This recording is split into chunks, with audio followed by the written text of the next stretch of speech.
Though his profile may have risen during his recent presidential bid, Robert Kennedy Jr. has always been in the public eye, which means the world has gotten a front row seat to many of his personal tragedies. Just 5 years after JFK's assassination, former U.S. Attorney General and New York State Senator Robert F. Kennedy was shot and killed at age 42. He had just won the California presidential primary and decided to give a speech in the ballroom of Los Angeles' Ambassador Hotel. After thanking supporters, he exited through the hotel's kitchen, where he was fatally shot. R.F.K. Jr. was just 14 at the time and shared a strong bond with his dad. Rather than grieving openly, he told Sky News Australia that he was taught to never complain and he internalized the heartbreak. As he revealed to Oprah Winfrey in 2007, that may have triggered his downward spiral into addiction, explaining, "Pretty soon after my dad died, I started taking drugs." Just months after his father's death, 15-year-old Robert F. Kennedy Jr. began using heroin. As he wrote in his 2018 memoir, American Values: Lessons I Learned from My Family, he would experiment with different drugs and also turn to alcohol over the next 14 years. While he made a conscious effort to quit, nothing seemed to work. As he revealed, "I believe that I am genetically hardwired to drink and drug myself to death." I feel like I was born an addict, that I was born with an empty space inside of me. His last option was a 12-step program, but he was hesitant to expose his struggle and tarnish his family's name, sharing, "It would have seemed insane to go into a group of strangers and start talking about anything private. The consequences for doing something like that in my position seemed cataclysmic." It wasn't until he was 28 that he finally pushed aside those worries and made his health a priority, getting sober thanks to a 12-step program. R.F.K. Jr. married his second wife, Mary Richardson Kennedy, in 1994. The couple had 4 children together, but the whirlwind romance soon turned dark.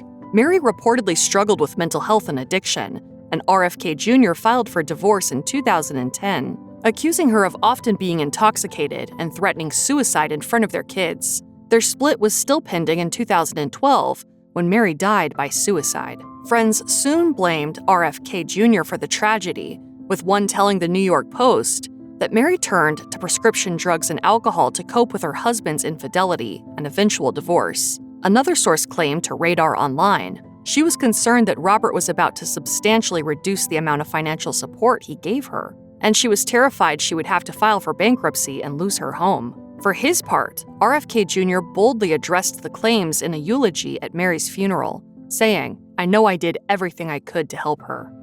When Robert F. Kennedy Jr. appeared on Larry King Live in 2008, viewers had one pressing question: what happened to R.F.K. Jr.'s voice? While he didn't initially respond to ABC News' request for comment, he eventually confirmed that he was diagnosed with spasmodic dysphonia. As explained by Mount Sinai, spasmodic dysphonia is a rare neurological disorder that causes spasms in the muscles used to generate the voice, thus affecting a person's ability to speak. In addition to struggling with the physical aspects of the disorder, R.F.K. Jr. believes it has impacted his career. I think it makes it problematical for people to listen to me. I cannot listen to myself on TV.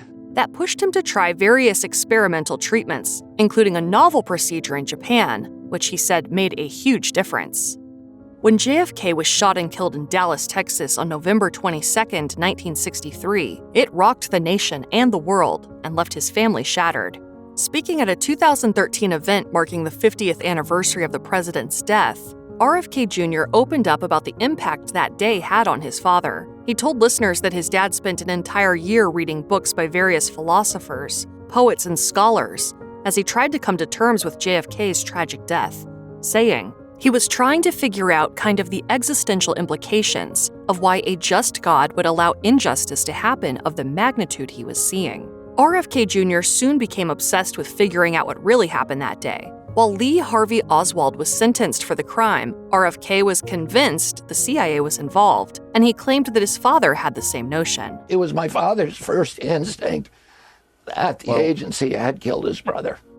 Despite R.F.K.'s many headline-making controversies, his third wife, actor Cheryl Hines, has stood by him. She has been mocked and ridiculed by fans because of it, yet she told The Hollywood Reporter in 2024 that anyone calling her husband a conspiracy theorist was missing the point, arguing, I would think that you would see the world through a different lens if you saw your uncle be assassinated than your father. During a 2022 anti-vaccine rally in Washington, D.C., R.F.K. Jr. suggested that America had become more restrictive than Nazi-occupied Europe due to its COVID-19 restrictions and vaccine mandates. The backlash was swift, and the aspiring politician came up with a bold plan to spare his wife, telling the New York Times, "I saw how it was affecting her life, and I said to her, we should just announce that we are separated, so that you can have some distance from me. I felt so desperate about protecting her at a time where my statements and my decisions were impacting her." He went as far as writing a press release announcing the split,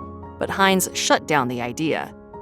In addition to losing his father and uncle at such a young age, Robert F. Kennedy Jr. has lived through the tragic deaths of a long list of family members, including 2 of his siblings. R.F.K. Jr. was dealt another painful blow in 1984 when his brother David Kennedy died of a drug overdose in a Palm Beach, Florida hotel room. Then in 1997, his other brother, Michael Kennedy, died in a skiing accident on a slope in Aspen, Colorado, at the age of 39. In 2019, his niece Saoirse died of an overdose at age 22. The following year, another niece, Maeve, died in a canoeing accident with her 8-year-old son.